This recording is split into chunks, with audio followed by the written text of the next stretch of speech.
but the way of life that we ended up cultivating because it was what was working for my kids, you can use that in a classroom, but like the classrooms would have to look completely different. Right. I was thinking when you were talking about being in lockstep, there's this story that I was telling you that I always feel like I have to share with people.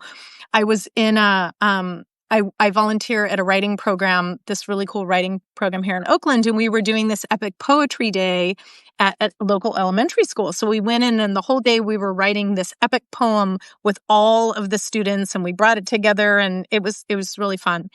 And I was working in a second grade classroom and the teacher came up to me later and she said, "Oh my gosh, it's so cool to see my students writing poetry." And I said, "Well, don't they get to write poetry?" And she said, "Oh, no, poetry isn't in the curriculum." And I